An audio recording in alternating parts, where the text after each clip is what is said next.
Ahora, comencemos. Lucas Cárdenas había pasado 30 años exponiendo la corrupción como periodista de investigación antes de retirarse a una vida tranquila en los suburbios de la Ciudad de México. A sus 62 años, su mirada afilada no se había apagado, ni tampoco su instinto para saber cuando algo andaba mal. Ese instinto se activó en el momento en que su hijo, Miguel, lo llamó aquella tarde de octubre. «Papá, necesito un favor». La voz de Miguel tenía un tono que Lucas reconoció, la misma tensión que solía preceder a las malas noticias. ¿Puedes recoger a Emma y a Joaquín de la casa de los padres de Julia? Estoy atorado en el juzgado y Julia no contesta el celular. Lucas frunció el ceño y dejó el libro que había estado leyendo. ¿No contesta? Eso es muy raro en ella. Lo sé. Ha estado diferente últimamente. Distante. Tuvimos una pelea la semana pasada y se llevó a los niños a la casa de sus papás en Bosque Real. Dijo que necesitaba espacio. Miguel hizo una pausa. Probablemente estoy exagerando, pero me sentiría mejor si fueras por los niños. Los Talavera y yo no nos hablamos en este momento. ¿Qué pasó? Larga historia. Te explico después. ¿Puedes ir? Lucas tomó sus llaves. Ya voy para allá. El trayecto hasta Bosque Real le tomó 40 minutos, dándole a Lucas tiempo para pensar. Miguel y Julia llevaban casados 8 años, y aunque ningún matrimonio era perfecto, parecían sólidos.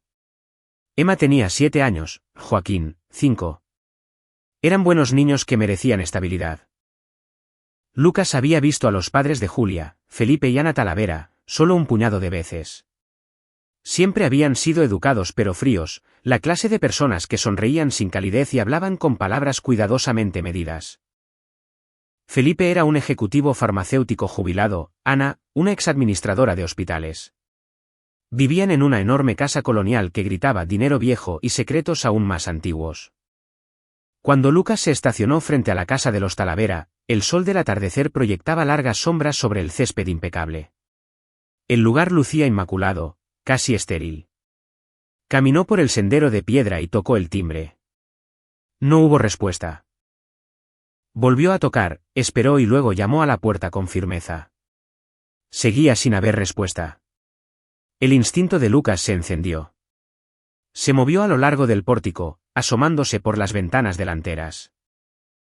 Las cortinas estaban cerradas, pero a través de un hueco en la ventana del comedor, captó una imagen que le heló la sangre.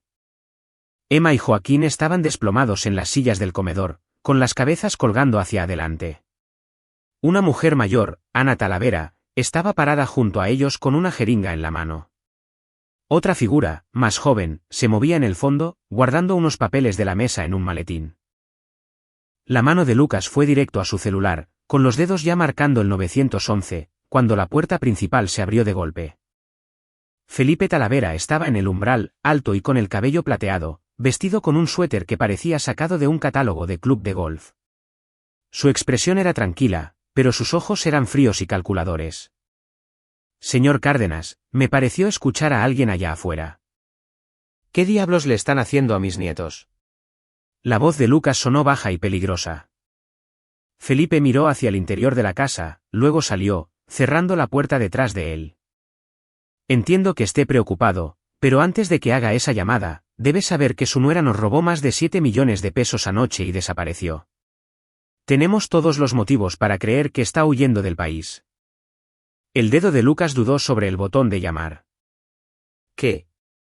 Julia nos ha estado ayudando con algunos asuntos de negocios, consultoría farmacéutica privada. Anoche, accedió a nuestras cuentas y las vació.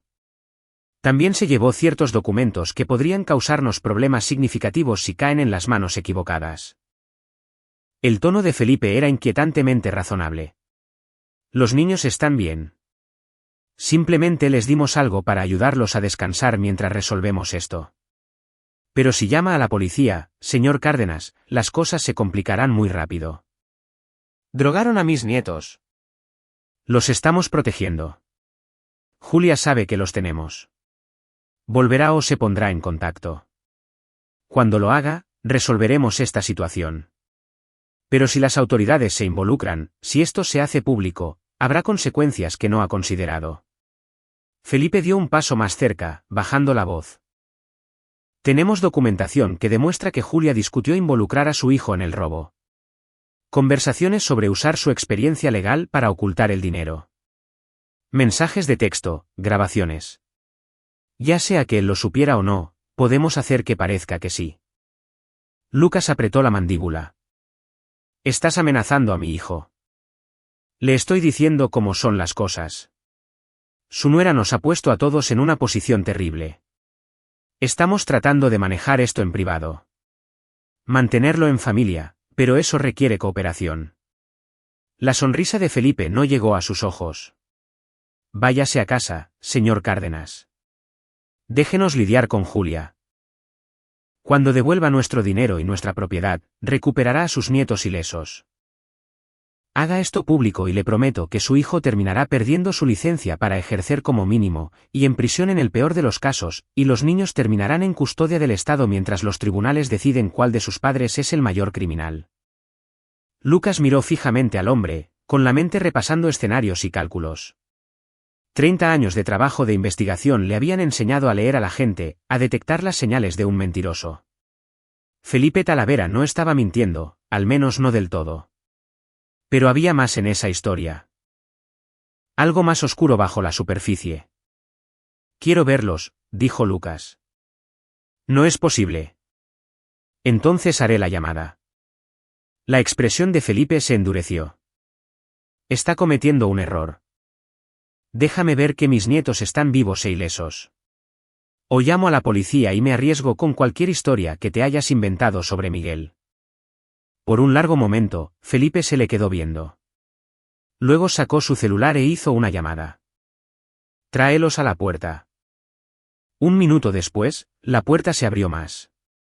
Ana Talavera apareció, sosteniendo a Emma de la mano. La niña se veía adormilada pero alerta, y sus ojos se abrieron de par en par cuando vio a Lucas. Detrás de ellas, un hombre más joven que Lucas no reconoció sostenía a Joaquín, quien estaba más somnoliento, con la cabeza apoyada en el hombro del hombre. Abuelo, dijo Emma con vocecita débil. Hola, preciosa, ¿estás bien? Ella asintió, pero tenía los ojos asustados. Están bien, dijo Ana, con voz cortante. Solo están cansados. Los estamos cuidando muy bien. Emma, Joaquín, regresaré pronto. Está bien. Lucas mantuvo la voz firme y tranquilizadora. Todo va a estar bien. Felipe hizo que Ana y los niños volvieran a entrar, luego se volvió hacia Lucas. Tiene 24 horas.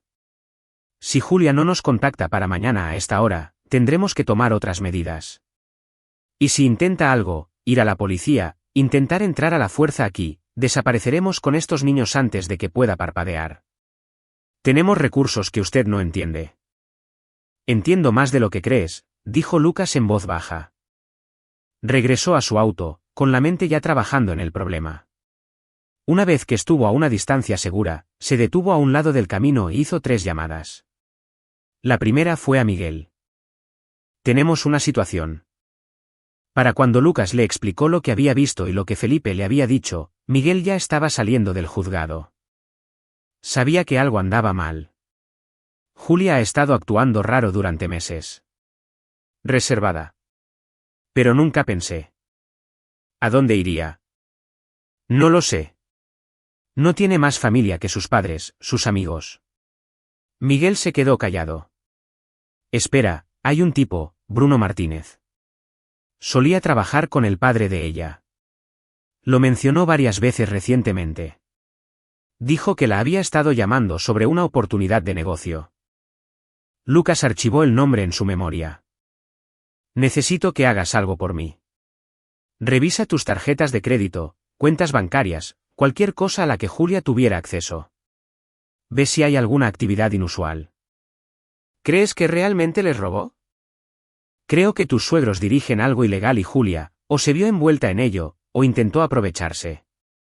De cualquier manera, esos niños son la moneda de cambio y tenemos que movernos rápido. Su segunda llamada fue a Salvador Soto, un investigador privado con el que había trabajado durante sus días de periodista.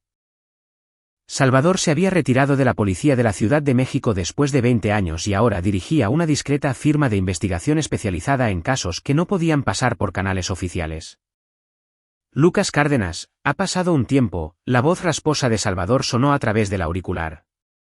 ¿En qué clase de problemas estás metido? Del tipo que involucra nietos drogados y suegros criminales. Necesito una investigación a fondo sobre Felipe y Ana Talavera, de Bosque Real. Supuestamente, él es un ejecutivo farmacéutico jubilado. Necesito saber en qué tipo de negocio estaba realmente y en qué está metido ahora. ¿Qué tan rápido? Para ayer. Te costará caro. Te pagaré el doble si encuentras algo útil en las próximas 12 horas. Su tercera llamada fue a Alejandro Flores, un exagente de la Fiscalía General convertido en consultor de seguridad. Alejandro había ayudado a Lucas en varias investigaciones que habían cruzado a territorio federal. Si las cosas escalaban, tener a alguien con conexiones federales podría resultar invaluable. Alejandro, necesito consejo sobre una situación de rehenes que no puede hacerse oficial. Todavía no. Para cuando Lucas regresó a casa, Miguel ya estaba ahí, caminando de un lado a otro en la sala. Su hijo lucía demacrado, con el traje arrugado, su habitual compostura de los tribunales se había desmoronado. Revisé todo, dijo Miguel. Julia retiró 90,000 pesos en efectivo de nuestra cuenta mancomunada hace 3 días. Eso es todo. Si les robó los 7 millones a sus padres, no pasó por ninguna cuenta a la que yo tenga acceso. Lucas les sirvió a ambos un whisky. Háblame de Bruno Martínez. Trabajaba en la empresa de su padre, Soluciones Médicas Integrales, SMI, era algún tipo de ejecutivo de distribución. Julia mencionó que él había abierto su propia firma de consultoría y quería que ella le ayudara con las relaciones con los clientes. Parecía emocionada al respecto, dijo que podría ser lucrativo. Miguel se pasó una mano por el cabello. No le di mucha importancia.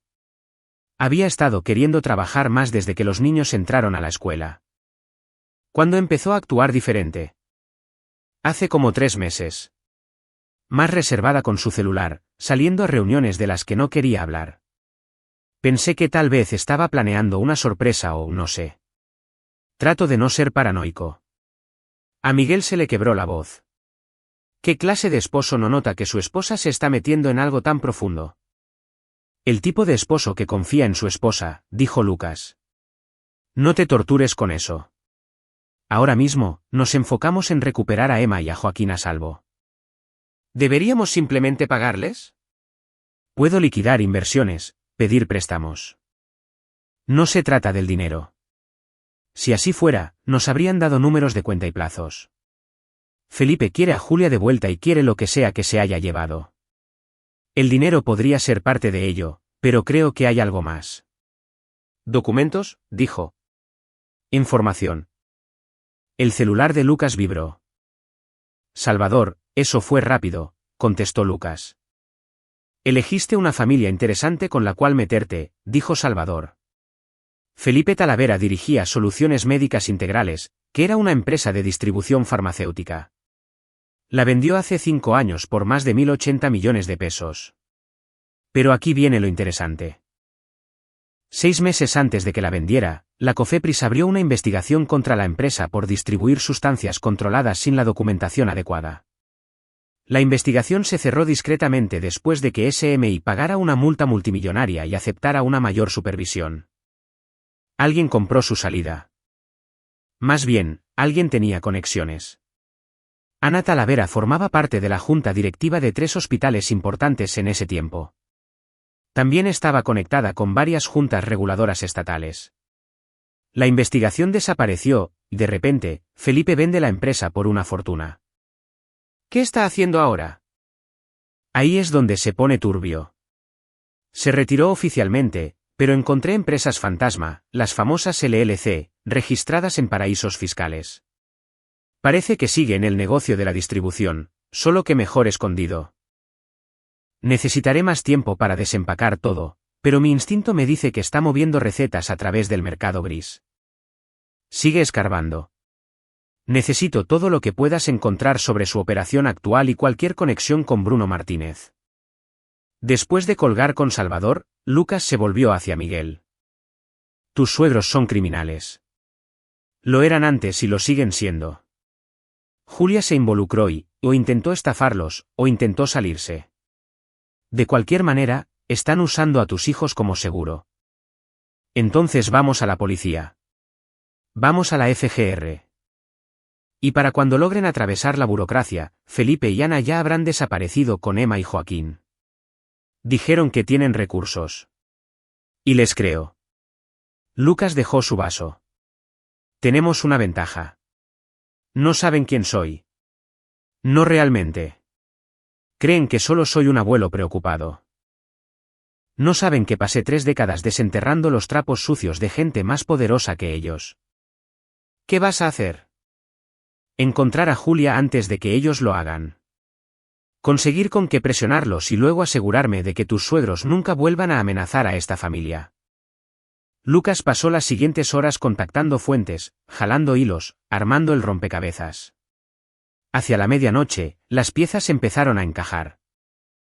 Bruno Martínez, en efecto, había abierto una firma de consultoría, una empresa fachada que parecía facilitar la venta de productos farmacéuticos a clínicas privadas y centros de bienestar.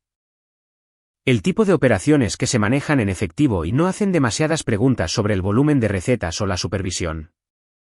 Los registros telefónicos de Julia, que Salvador obtuvo a través de medios no muy legales, mostraban un patrón de llamadas a Martínez durante los últimos 3 meses. La última llamada fue hace 2 días y duró 17 minutos. El día antes de que ella desapareciera a las 2 de la madrugada. Salvador llamó de nuevo, había encontrado algo. Martínez tiene una propiedad en la Sierra Gorda de Querétaro. La compró hace 6 meses a nombre de otra empresa fantasma. Remota, privada. Si yo estuviera huyendo y necesitara esconderme, ahí es a donde iría. Mándame la dirección. Lucas, si estás pensando lo que creo que estás pensando. Estoy pensando en que mis nietos han sido drogados y están siendo retenidos como rehenes por delincuentes. Estoy pensando en que tengo menos de 20 horas antes de que Felipe Talavera cumpla sus amenazas. Y estoy pensando en que necesito encontrar a mi nuera antes de que esto empeore. ¿Quieres refuerzos? Todavía no. Si esto sale mal, te necesito limpio y con capacidad para actuar. Lucas tomó su mochila de emergencias, un hábito de sus días de periodista, y se dirigió a la puerta. Miguel se levantó para seguirlo. Tienes que quedarte aquí, dijo Lucas. Si Julia se comunica con alguien, será contigo. Y si me pasa algo, Emma y Joaquín necesitarán a su padre. Miguel, confía en mí, ya he hecho esto antes. El trayecto a la Sierra Gorda le tomó 4 horas. Lucas llegó justo cuando amanecía, pintando el cielo en tonos naranjas y rosas. La propiedad estaba alejada de la carretera principal, una cabaña moderna rodeada de árboles. Un auto de alquiler estaba estacionado en la entrada. Lucas se acercó con cuidado, buscando señales de seguridad o vigilancia. La cabaña parecía tranquila. Se acercó a una ventana y miró hacia adentro. Julia estaba sentada a la mesa de la cocina, con la cabeza entre las manos. Lucía exhausta, con su cabello rubio recogido en una cola de caballo despeinada, y todavía llevaba la misma ropa de hace 3 días. Había papeles esparcidos por toda la mesa, documentos, hojas de cálculo, lo que parecían ser registros financieros. Una laptop estaba abierta, y su pantalla mostraba lo que parecían historiales de transacciones. Lucas tocó a la puerta. La cabeza de Julia se levantó de golpe, con los ojos desorbitados por el pánico. Por un momento, parecía lista para huir. Luego lo reconoció y su expresión se desmoronó en algo parecido al alivio mezclado con desesperación. Abrió la puerta. Lucas. Oh Dios, ¿cómo? Fui periodista, Julia. Encontrar personas es lo que solía hacer. Entró y cerró la puerta detrás de él. Tenemos que hablar, y tenemos que hacerlo rápido. Tus padres tienen a Emma y a Joaquín. Todo el color desapareció del rostro de Julia. No. No. Ellos dijeron que no lo harían. Los drogaron y los tienen como rehenes hasta que devuelvas el dinero, los más de 7 millones de pesos, y unos documentos que parecen preocuparles mucho. La voz de Lucas era dura. Así que me vas a contar todo ahora mismo y luego vamos a averiguar cómo recuperar a esos niños a salvo. Julia se dejó caer en una silla, con las manos temblando. Nunca quise que esto pasara. Pensé que estaba haciendo lo correcto. Pensé que estaba protegiendo a mi familia. Empieza desde el principio. Ella tomó aire, tratando de calmarse. La empresa de mi padre, SMI. No era lo que todos pensaban. Distribuía medicamentos farmacéuticos, sí, pero también manejaba una operación paralela. Sustancias controladas, analgésicos recetados, la mayoría desviados de canales legítimos y vendidos a clínicas y centros de manejo del dolor que eran, básicamente, fábricas de píldoras clandestinas. Mi madre usaba sus conexiones en los hospitales para crear documentación falsa y hacer que pareciera legítimo.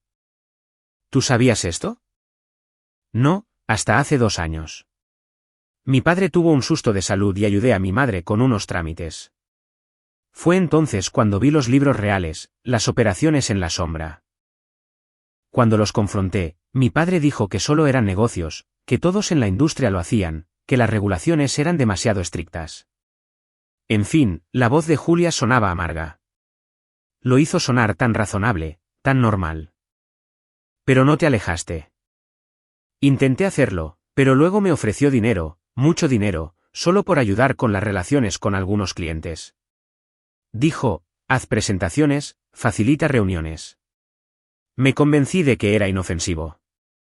Miguel y yo teníamos deudas estudiantiles, una hipoteca, la escuela de los niños. Me convencí de que solo estaba haciendo relaciones públicas. Cuando entró Bruno Martínez en escena. Los ojos de Julia se abrieron. ¿Sabes de Bruno? Sé que está conectado. Sigue hablando. Bruno solía trabajar para mi padre. Aprendió la operación al derecho y al revés.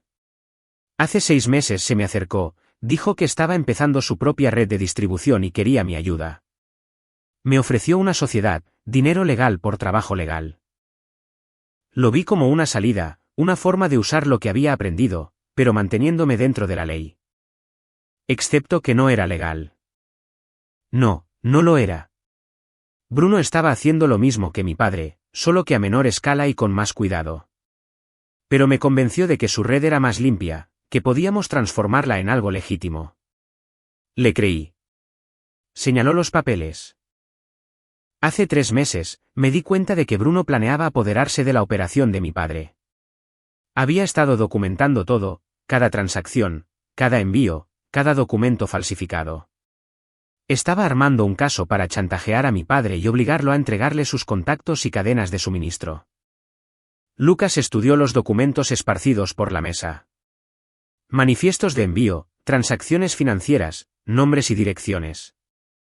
Estos son los documentos que Felipe quiere de vuelta. Estas son copias. Bruno tiene los originales. Iba a hacer su movimiento la próxima semana, pero yo no podía permitir que lo hiciera. No porque me importe proteger a mi padre. Es un criminal que se merece lo que le pase, pero porque si esto salía a la luz, si había una lucha por el poder, mucha gente quedaría atrapada en el fuego cruzado. Miguel podría ser implicado solo por asociación. Los niños podrían perder a ambos padres. Así que te llevaste el dinero y la evidencia. Tomé el dinero de las cuentas de Bruno. Los 7.200.000 pesos era lo que había estado desviando de la operación para financiar su toma de poder. Pensé que, si le quitaba su fondo de guerra, no podría hacer su movimiento. Y me llevé estas copias para tener mi propia palanca de negociación, un seguro para evitar que tanto Bruno como mi padre vinieran tras mi familia. Miró a Lucas a los ojos. Iba a desaparecer por unos días, dejar que las cosas se enfriaran y luego averiguar cómo sacarnos a todos de esto a salvo. ¿No pensaste que tus padres se llevarían a tus hijos? Pensé que se enojarían. No pensé que... Se le quebró la voz. Son mis padres. ¿Cómo pudieron hacerle eso a sus propios nietos? Lucas pensó en los ojos fríos de Felipe. En los movimientos ensayados de Ana con la jeringa. El dinero y el poder hacen que la gente sea capaz de cosas terribles. ¿Qué tan involucrado está Bruno ahora mismo? No lo sé. Se suponía que nos reuniríamos ayer, pero no me presenté. Probablemente esté tratando de averiguar qué pasó. ¿Sabe de este lugar? No. Esta es una casa rentada que reservé bajo un nombre falso. Pagué en efectivo. Miró a Lucas con una esperanza desesperada. ¿Puedes recuperar a Emma y a Joaquín, por favor? Le daré a mis padres todo lo que quieran. Confesaré lo que sea. Solo pon a mis hijos a salvo. El celular de Lucas sonó. Era Miguel. Papá. Julia acaba de llamarme. Viene para la casa.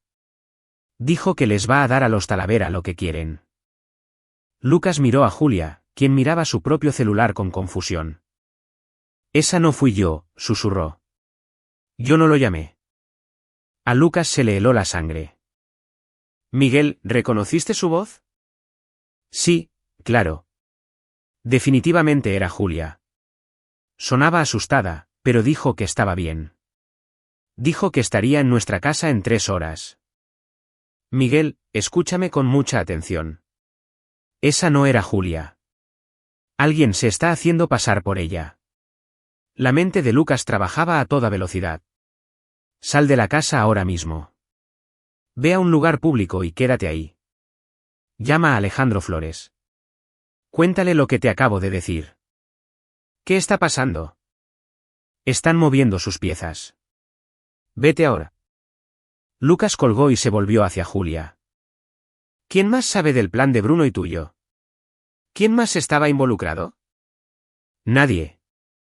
Solo éramos Bruno y yo. Y ni siquiera le dije que me iba a llevar el dinero hasta que... Se detuvo, cayendo en la cuenta. Isabel. La asistente de Bruno, Isabel Castillo. Ella maneja su logística, sus comunicaciones. Es quien se encarga de la parte técnica. ¿Podría falsificar tu voz? Si tuviera grabaciones, muestras de voz. Bruno y yo tuvimos decenas de llamadas. Julia se llevó las manos a la boca. Van a ir a la casa de Miguel. Creen que estaré allí, lo que significa que van a mover a los niños. Lucas ya estaba marcando el número de Salvador.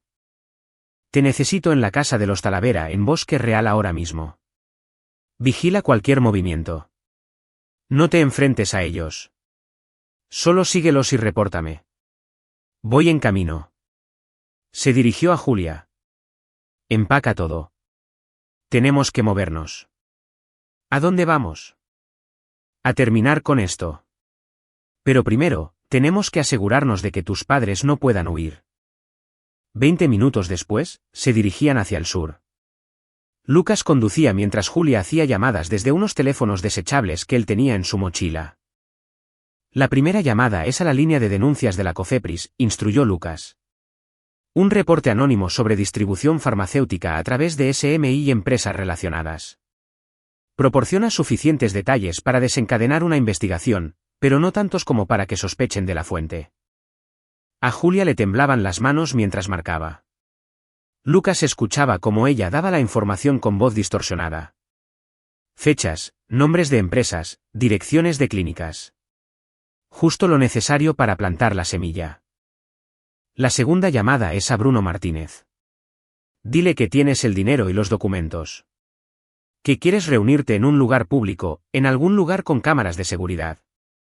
Nunca caerá en eso. Lo hará si le dices que tu padre está a punto de actuar en su contra y que esta es su única oportunidad de salvar su operación. Hazle creer que te vas a poner de su lado. La llamada duró 5 minutos. Bruno desconfió, pero aceptó reunirse en un restaurante en Santa Fe esa tarde a las 7. Salvador llamó justo cuando entraban al Estado de México. Los Talavera están subiendo a los niños a una camioneta Mercedes negra. Ana va manejando. Llevan maletas. Parece que se preparan para huir. ¿Qué quieres que haga? No los pierdas de vista. Necesito saber a dónde se llevan a Emma y a Joaquín. El teléfono de Lucas vibró con un mensaje de texto de Alejandro Flores: Miguel está a salvo. ¿Qué necesitas? Lucas respondió: mantente a la espera. Es posible que necesitemos la intervención federal pronto.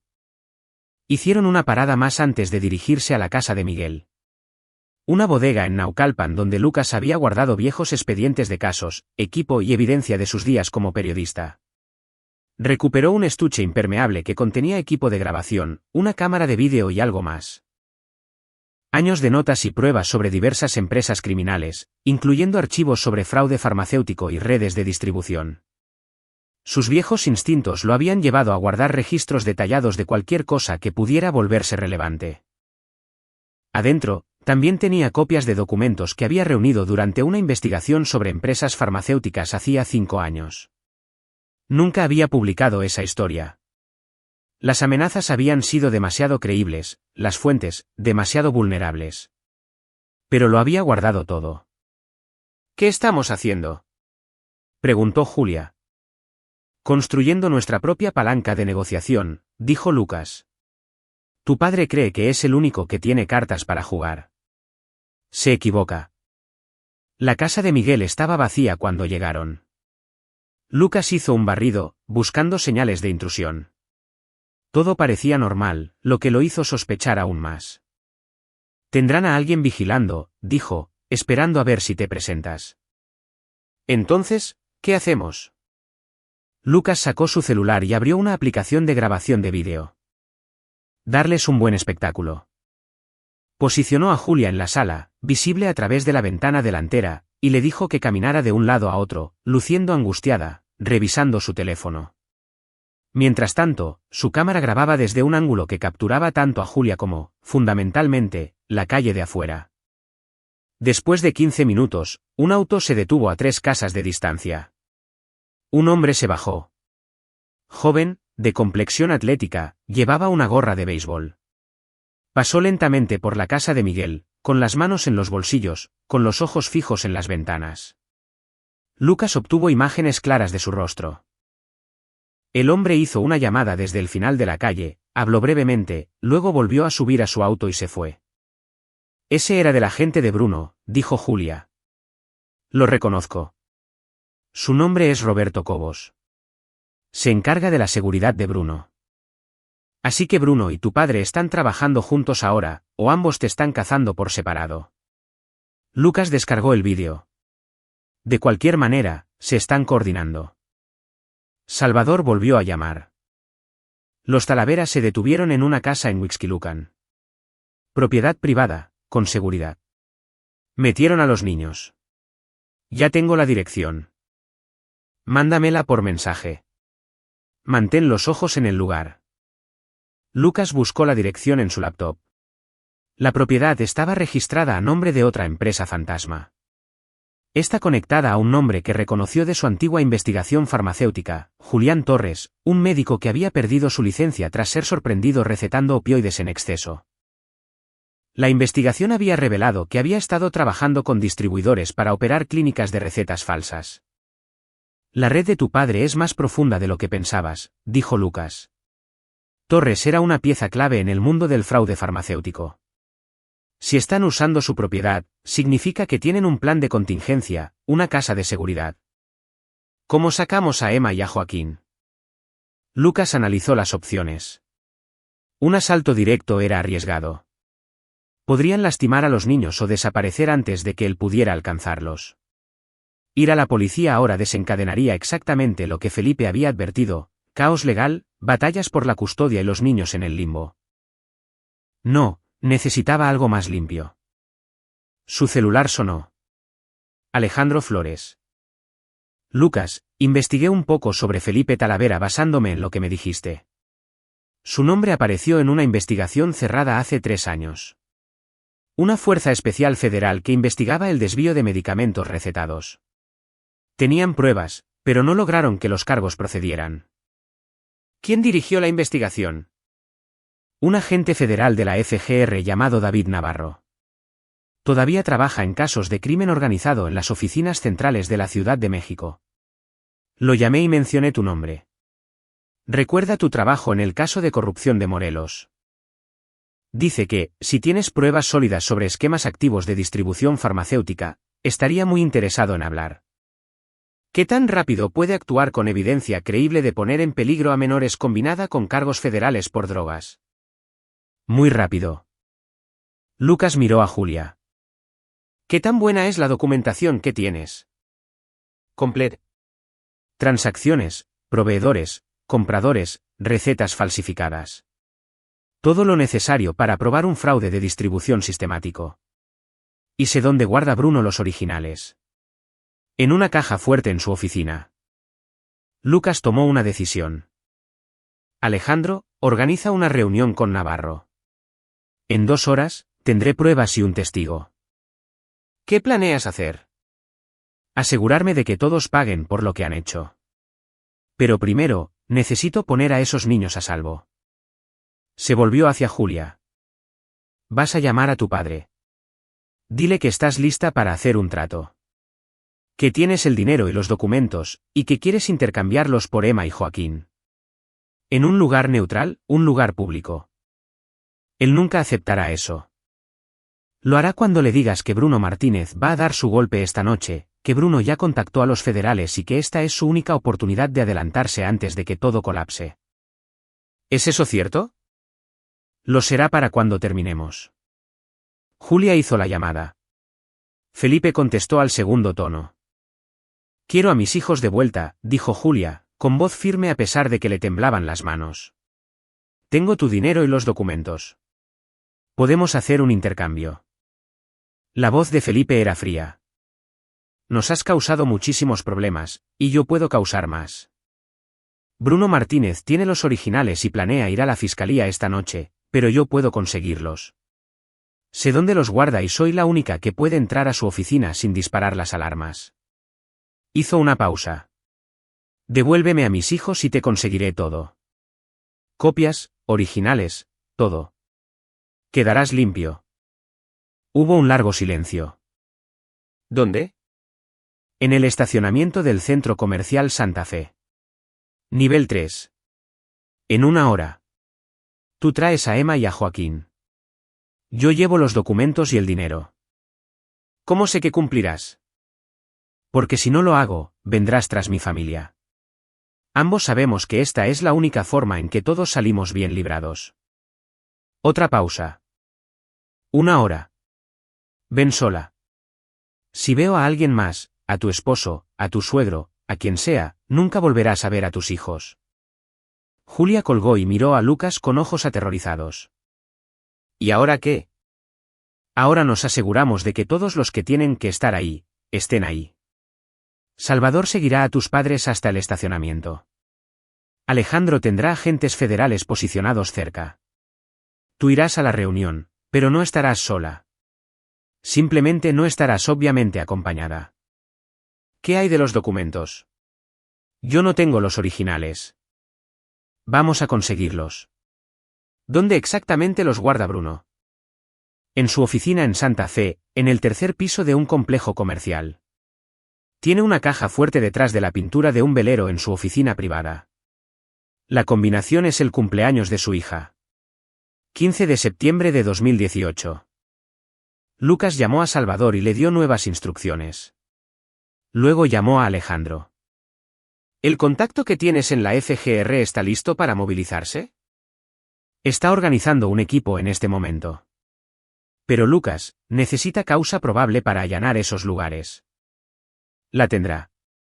Estoy a punto de entregarle un testigo, pruebas físicas y documentación de una empresa criminal activa. Además de poner en peligro a menores. ¿Es suficiente? Más que suficiente. ¿Qué necesitas de mí? Estar en el estacionamiento del centro comercial Santa Fe, nivel 3, en 45 minutos. Manténganse fuera de la vista. Las cosas se van a mover rápido. La hora siguiente fue una danza cuidadosamente coreografiada. Lucas condujo a Julia hasta el edificio de oficinas de Bruno, que estaba tranquilo un sábado por la tarde. Usando técnicas que había aprendido durante su carrera como periodista, Lucas forzó la cerradura de la oficina, una habilidad que había adquirido durante investigaciones donde las fuentes de repente se volvían poco cooperativas y las puertas se bloqueaban misteriosamente. La oficina de Bruno era exactamente como Julia la había descrito. La caja fuerte estaba detrás de la pintura de un velero. Lucas ingresó la combinación y la caja fuerte se abrió. Adentro estaban los documentos originales, todo lo que Bruno había recopilado sobre la operación de los Talavera, además de archivos adicionales sobre su propia red de distribución, registros de transacciones, comunicaciones, nombres de médicos y operadores de clínicas. Era lo suficientemente completo como para derribar a múltiples organizaciones. Lucas fotografió todo con su celular, y luego guardó los originales en un maletín. «Vamos a darle copias a tu padre», dijo Lucas. «Pero los originales van a la FGR». «¿No me implicará eso a mí también?» «Tú vas a cooperar. Vas a ser un testigo. Así es como te proteges a ti misma y a Miguel. Cometiste errores, pero estabas tratando de salirte, y estás dispuesta a testificar contra los verdaderos criminales». Condujeron hasta el estacionamiento, llegando 15 minutos antes. Lucas se posicionó en el nivel 4, desde donde podía ver el nivel 3 a través de los huecos en la estructura de concreto. Salvador ya estaba en posición. Su camioneta estaba estacionada 2 niveles abajo con una línea de visión clara. Alejandro tenía a los agentes federales ubicados en autos no identificados en el perímetro, listos para entrar al recibir la señal. A la hora exacta acordada, la camioneta Mercedes negra entró al nivel 3. Ana Talavera bajó primero, escaneando el área. Luego Felipe salió del lado del conductor, abriendo la puerta trasera. Emma y Joaquín bajaron, luciendo somnolientos y confundidos. Julia caminó hacia adelante desde donde había estado esperando cerca de las escaleras, llevando el maletín con los documentos y una bolsa con el dinero. «Déjame verlos», dijo Julia, su voz resonando en el espacio de concreto. «Muéstranos lo que trajiste», respondió Felipe. Lucas observaba el intercambio, con su celular grabando todo. Julia abrió el maletín, mostrando los documentos. Los ojos de Felipe los examinaron, con expresión calculadora. «¿Y el dinero?» Julia abrió la bolsa, revelando los fajos de billetes. «Deja ir a los niños», dijo Julia. «No hasta que verifiquemos que están completos».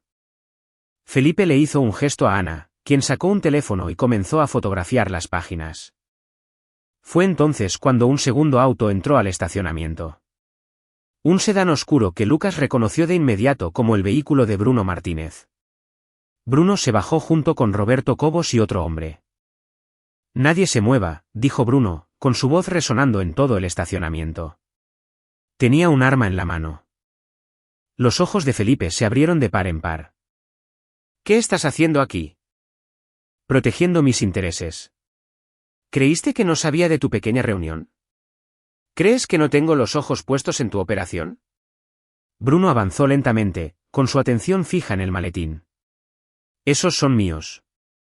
Pasé meses recopilando esa evidencia». «¿Te refieres a la evidencia que ibas a usar para chantajearnos?» La voz de Felipe destilaba veneno. «Eres un idiota, Martínez, y eres un dinosaurio. Tu operación es demasiado visible, demasiado arriesgada. Te estaba haciendo un favor al quitártela». Julia se interpuso entre ellos y los niños, su cuerpo protegiendo a Emma y a Joaquín. «Nadie se va a llevar nada», dijo Julia. «Esto termina ahora. Todos ustedes están acabados». Bruno se rió. «No estás en posición de exigir nada». Fue entonces cuando Lucas hizo su movimiento. Lo sincronizó perfectamente con Alejandro, quien había estado escuchando a través de una línea telefónica abierta. A la señal de Lucas, los agentes federales irrumpieron en el estacionamiento desde 3 puntos de entrada diferentes, con sus vehículos bloqueando todas las salidas. «Agentes federales, suelten las armas. Todos al suelo». El estacionamiento estalló en caos.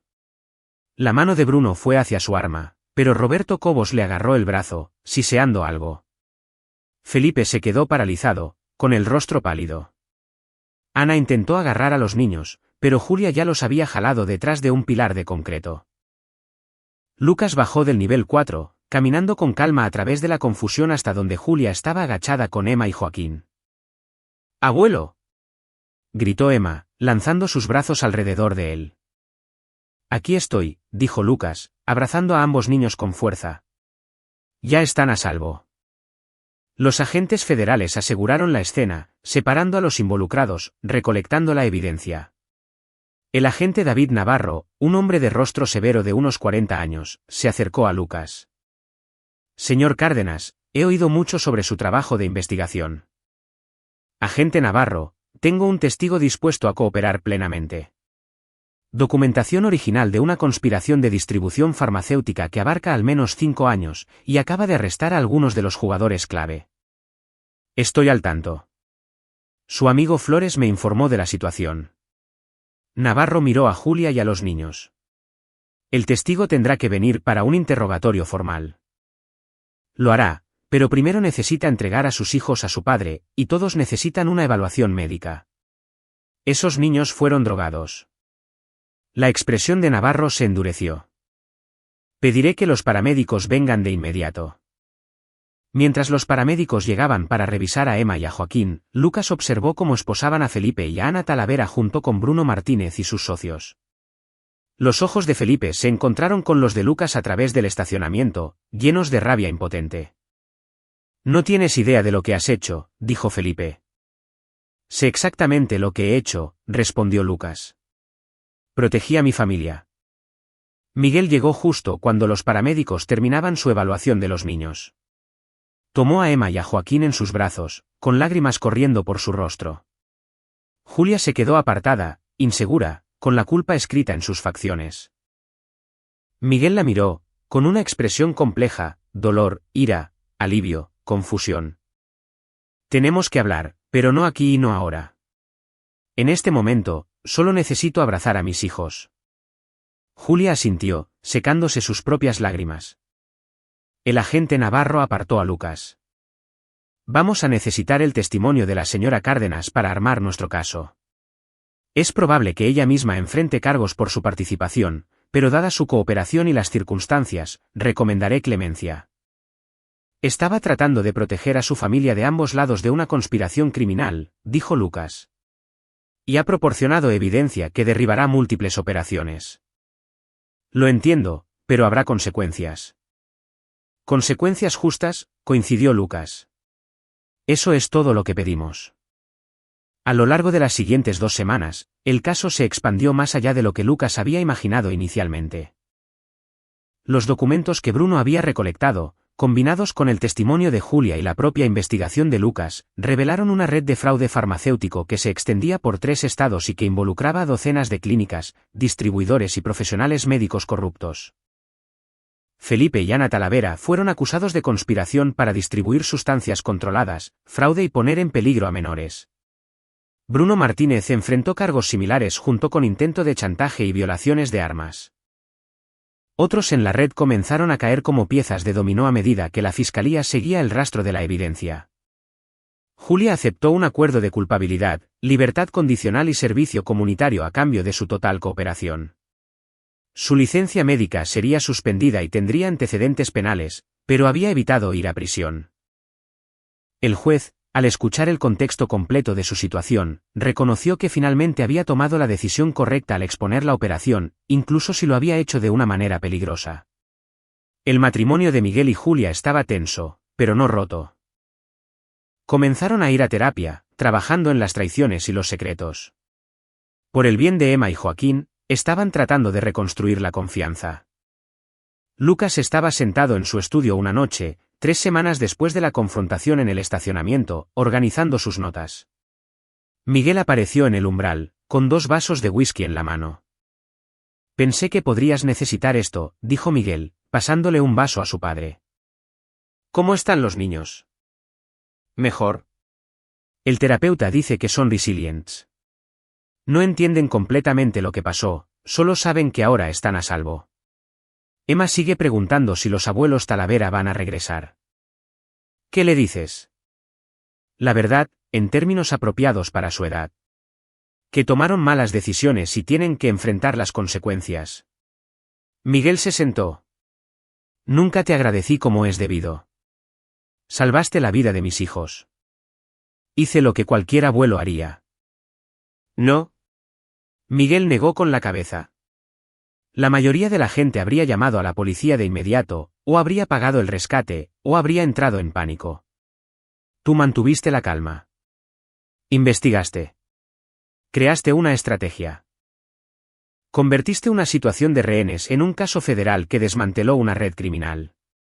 Eso no es lo que haría cualquier abuelo. Eso es lo que tú harías. Lucas dio un sorbo a su whisky. Pasé 30 años exponiendo la corrupción y el crimen. Pensé que ya había terminado con ese mundo. Resulta que las habilidades no desaparecen. Julia me pidió que te dijera algo. Está demasiado avergonzada para decírtelo directamente, pero quiere que sepas que lamenta habernos puesto a todos en peligro, por haber sido tan estúpida y ambiciosa. Sus palabras, no las mías. Cometió errores, pero también trató de arreglarlos a su propia y equivocada manera. Y cuando fue realmente importante, eligió a su familia por encima del dinero. Lucas miró a su hijo a los ojos. Eso cuenta para algo, ¿no? Sí. Las personas no se definen por sus peores momentos, Miguel.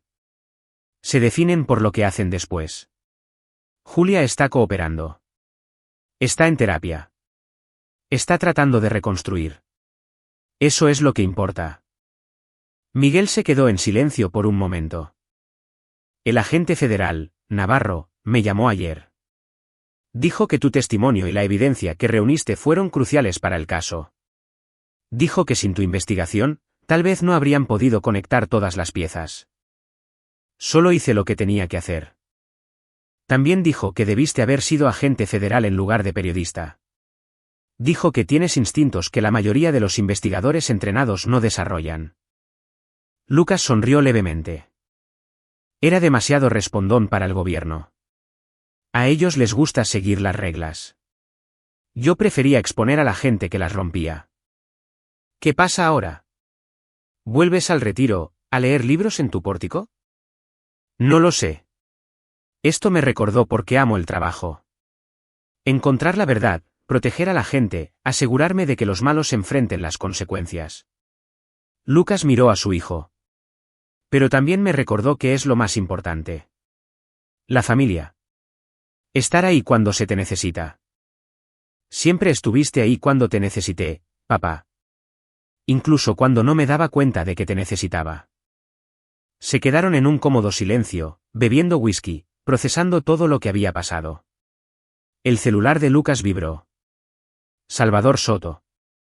Enciende las noticias, dijo Salvador. Canal 12. Lucas encendió el televisor.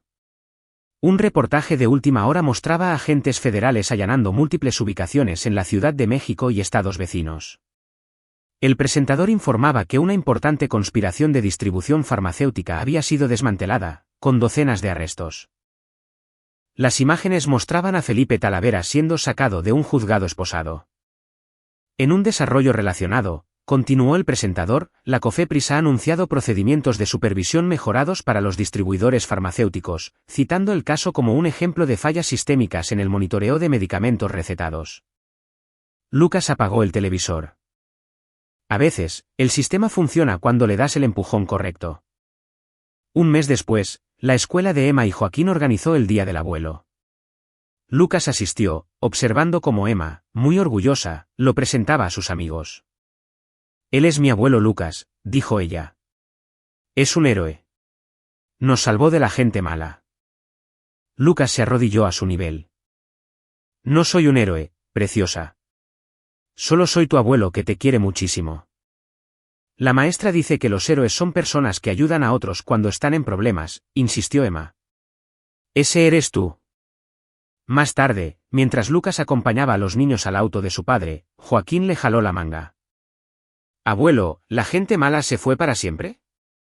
Lucas pensó en Felipe y Ana Talavera, esperando juicio bajo custodia federal. En Bruno Martínez, que estaba cooperando con los fiscales para reducir su propia sentencia. En las clínicas y distribuidores que habían sido clausurados. Los médicos que habían perdido sus licencias, la red que había sido desmantelada. Sí, dijo Lucas, se han ido y no pueden lastimarlos nunca más. Esa noche, Lucas recibió un correo electrónico del agente Navarro. Señor Cárdenas, el caso contra la red de distribución Talavera avanza bien. El testimonio de su nuera ha sido invaluable, y la evidencia que recopiló nos ha permitido presentar cargos contra 17 acusados adicionales. Quería informarle que la Fuerza Especial Federal ha cerrado oficialmente este caso como resuelto, con una empresa criminal significativa desmantelada. Se ha confirmado que los niños involucrados están a salvo y cuentan con apoyo terapéutico continuo.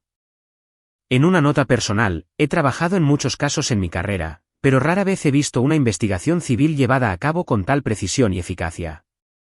Si alguna vez está interesado en trabajar como consultor, a la agencia le vendría muy bien alguien con sus habilidades e instintos. Gracias por su servicio a la justicia. Agente especial David Navarro. Lucas sonrió y archivó el correo electrónico. Luego abrió un documento nuevo en su laptop y comenzó a escribir. Notas del caso. La red de distribución Talavera. Observaciones finales. Las empresas criminales prosperan gracias al secreto, la intimidación y la suposición de que las víctimas no contraatacarán. Dependen del miedo, manteniendo a la gente en silencio y aislada. Pero cuando alguien se niega a tener miedo, cuando alguien expone metódicamente sus operaciones y construye un caso en su contra, incluso los criminales más sofisticados caen. El caso Talavera demostró varios principios clave. 1. La familia vale cualquier riesgo. 2. La preparación y la investigación superan a la acción impulsiva. 3. Construir una palanca de negociación es más efectivo que la confrontación directa. 4. La cooperación con las autoridades legítimas, cuando se hace en el momento adecuado, puede convertir una situación de rehenes en un proceso penal. Lo más importante, nunca subestimes lo que hará un abuelo para proteger a sus nietos. Guardó el documento y cerró su laptop. A través de la ventana, podía ver las estrellas que empezaban a aparecer en el cielo que se oscurecía. En algún lugar de la ciudad, su hijo estaba acostando a sus niños, leyéndoles cuentos, asegurándose de que se sintieran seguros. Julia enfrentaría su propio juicio en los tribunales, pero también tendría la oportunidad de reconstruir su vida, de ser la madre que sus hijos merecían. Eso era más de lo que tendrían Felipe y Ana Talavera, más de lo que tendría Bruno Martínez. Ellos habían elegido la ambición y el poder sobre la familia, y habían pagado el precio. Lucas se sirvió un último whisky y salió a su pórtico. El aire otoñal era fresco y traía el olor de las hojas caídas, junto con el humo de la chimenea de un vecino. Pensó en la jubilación, en los días tranquilos, en leer libros y trabajar en su jardín. Se había ganado esa paz. Pero también pensó en el correo del agente Navarro, en el trabajo de consultoría, en la posibilidad de usar sus habilidades de nuevo cuando fueran necesarias. La verdad era que Lucas Cárdenas había descubierto algo durante esas semanas aterradoras en las que sus nietos estuvieron en peligro. Los instintos de un investigador nunca desaparecen realmente. Simplemente esperan dormidos hasta que alguien los necesita. Y si alguien más amenazara a su familia, esos instintos se alzarían de nuevo, afilados y listos. Pero por ahora, disfrutaría de su whisky, de su noche tranquila y del conocimiento de que Emma y Joaquín estaban a salvo, de que se había hecho justicia y de que los malos habían perdido. A veces, eso era suficiente. A veces, eso lo era todo. Y ahí lo tienen. Otra historia llega a su fin. ¿Qué les pareció? Me encantaría conocer sus opiniones en los comentarios de abajo. Si disfrutaron de esta historia, consideren unirse a nuestra comunidad suscribiéndose. Significa el mundo para nosotros. Para más historias como esta, revisen los vídeos recomendados en pantalla, y nos vemos allí. Google Search Suggestions. Display of Search Suggestions is required when using grounding with Google Search. Learn more. USD to MXN Rate Today. USD to MXN Exchange Rate.